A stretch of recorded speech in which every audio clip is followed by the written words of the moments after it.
Nakaklinis na lang guro ay.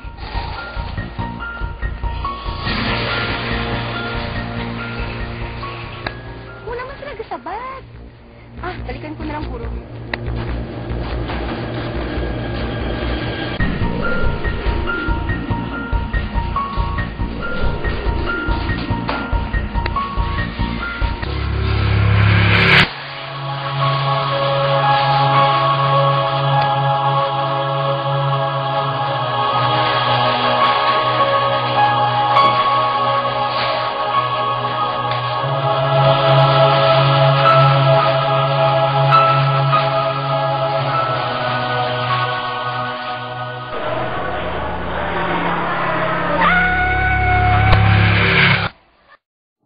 July 28, 2009, Merseyside State University, duwa ka nursing students na patay due to hemorrhage and shock. Ang problema, wala tayong medical installation funds na napatay sa hemorrhage. According to the case investigation, it's not a murder incident, it's not a murder case. However, the students died, wala sa wound sa body nila. Sir, is there any witness? Actually, may have. So, can we get information from the witness? Actually, ang mga problema, she's in a state of shock right now, undergoing treatment at Merseyside State University Medical Center. So, are you interested in this case? Sir, yes, sir. Carry on.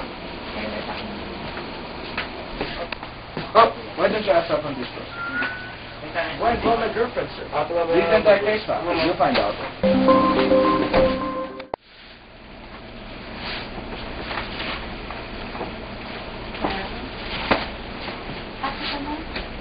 Sige na tayo may talapusan ka para sa lecture tomorrow. And may masulat ng kapag.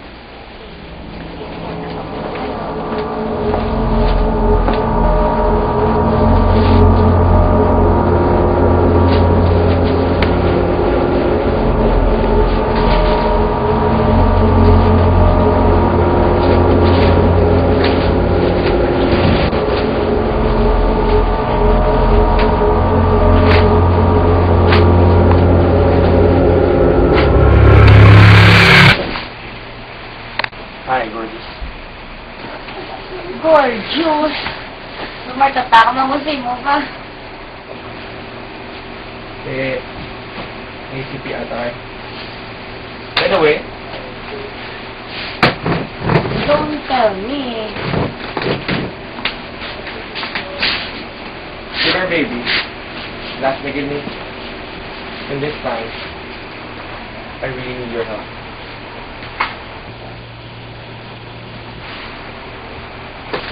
Okay. Ano matandaan mo sa adlaw nga last mo sila nakita? Ipatay sila. Ipatay sila. Ipatay sila! Sino nakita mo nga nagpatay sa ila? Habang kami nag-birthday ko. Tapos, balik ko. Ipatay na sila! Ipatay sila! Ipatay sila! Ipatay sila! Ipatay sila! Tita Dimeo! Tita Dimeo! Tita Dimeo!